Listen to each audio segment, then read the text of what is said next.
Let's read chapters 22 to 29 of Clean Architecture by Robert Martin, aka Uncle Bob Martin. You can tap the video and go to the previous screen.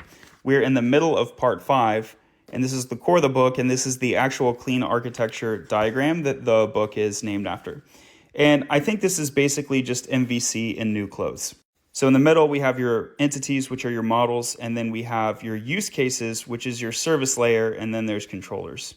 And I think there are some problems with this. I think it rules out entire architectures. Like consider an SSG architecture, which is headless. There is no database. So your entities will be in your UI. It's a front-end only architecture. It's statically deployed. And now consider a full stack blog. It has a database now. And we know that your color theme in your UI is a business rule. And also your body copy. These are business rules. So you're going to be A/B testing your color theme for user outcomes.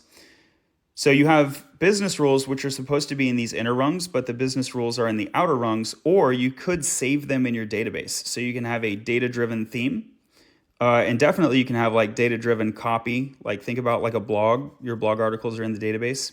And so you have your business rules in these outer rungs, which is disallowed in this architecture, but it's like a pretty good practice.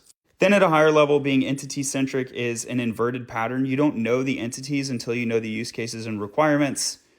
So a proper diagram would be like you start with requirements, you move to a model, and the model becomes sort of a caching layer across requirements. When you come up with the model, there's already an implicit use case in mind. And then this is not like human-centered, this is not customer-centered, this is not behavior-driven design, this is just like not a good way to do it, basically. You want to start with requirements and users. And so entities are important, but they're a second order concern. So this like circle format doesn't really work. He says that we don't want to cheat and pass entity objects or database rows down to the UI. And this is like really missing the full stack mental model of something like a Prisma these days. We do want consistent entities across the database, the back end, and the front end. So Uncle Bob is going to push for decoupling these, but I think there's a ton of value in aligning these types forcibly. 23 is on humble pattern objects. This includes like formatting logic, serialization, and deserialization. And this does make a natural service boundary. Chapter 24 was great. He talks about partial boundaries. Partial boundaries let us reconcile, you aren't going to need it with future proofing. Here's a practical tip to create a partial boundaries to skip the last step. You can read about what that means. And one-dimensional boundaries are another good example of a partial boundary.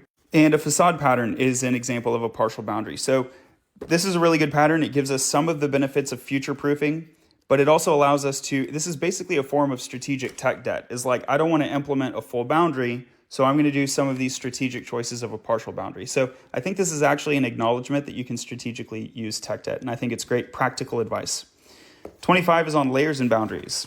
This was not a particularly good chapter. He tries to show how you can use the clean architecture to this text-based game, but it's really self-defeating. So he says like, the UI shouldn't know anything about the data storage, but it's a text-based game. We know that that's going to inform the sort of ideal DB for whenever you want to create, read, update, or delete a database. He talks about these English UI and Spanish UI. Why are we not using an internationalization API? You can see in this diagram where he wrote it versus like the missing pieces that I added. So he's saying that like we start with text delivery and data storage and we move into the game rules. But once you go to those game rules, you're going to go to the UI, the user's going to do something and you're going to loop back and save it. And there really is the question of like, why are these not in the database to begin with? So I think this is just really shows that the clean code thing actually doesn't really apply very well. 26 is the main component. This is talking about like a main method. And remember earlier that when I talked about a modular architecture, the framework is essential. So you need a module handler. And so he's calling this the main method and the ultimate detail. Ultimate detail to me kind of strikes me as like a contradiction in terms. It's really not a detail, it's necessary architecture. He talks about in the conclusion that it's possible to have many main components. You totally should not do this. You want to not repeat yourself and keep your configuration as code. You also, this is where like you need to read the 10-factor apps and don't just lead on clean architecture, bring in the 10-factor app. You want production development parity. And you want to extract the differences to like environment variables. You don't want to write a bunch of different main methods. No one does that. Chapter 27, he talks about services great and small. So the difference between like a traditional service and a microservice. He kind of argues that microservices are overblown and says that there's only partial decoupling from one another. He's right that the decoupling is only partial, but partial decoupling is great. Remember how we just talked about like partial interface segregation. The kitty problem was interesting. You can read the chapter for why it's called a kitty problem. Basically, this is a real problem with service-oriented architecture when you have a company that makes like a bunch of different services and then they start building and the service framework itself needs an update. That's basically what the kitty problem is referring to. So this is true, but there are ways to solve it using ASTs or upgradable templates and frameworks. He's going to say that objects and solid principles are the solution. This is like not the case. You don't need OOP at all. In fact, I think OOP complicates the issue because you have to extend a polymorphic class. Like you don't need to do that at all. Composition over inheritance. You don't need an abstract base class at all. And templating is common. And so this would be a functional solution. So if I have a bunch of services and they all need a kitty feature, you can just update your template. If you have that, it is true that like your company needs to make sure your frameworks support framework updating, but like this is a pretty common problem. You can also just add a wrapper method. So if your company doesn't have framework updating, you can deploy a function which like wraps your app with like a kitty wrapper, and everyone can just add a kitty wrapper. Not ideal, but better than all of this stuff.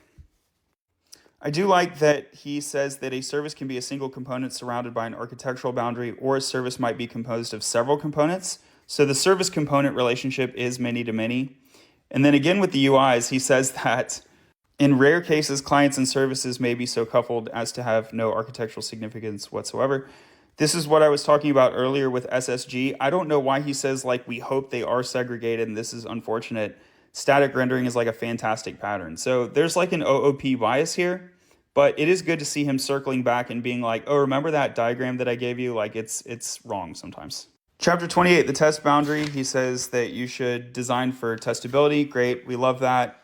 He says like testing can be hard when there's authentication and stuff. So you could make like stubs and mocks. That's great. He doesn't say this, but I also think test users, a test database, a test environment, I think that would be compatible with all of this. Chapter 29 talks about embedded architecture. The TLDR here is that software is preferred to firmware. If you don't know what firmware is, that's fine. This is like an embedded architecture thing. But consider firmware just like any other dependency and minimize your dependencies and try to push your logic into software instead of firmware. I did think it was kind of crazy that he says the operating is a detail. I think he says like everything is a detail. And that brings us to part 6. So follow for that, which is details where, yeah, everything is a detail. The database is a detail. He's going to say everything is a detail. Can't wait to read that. Follow for more.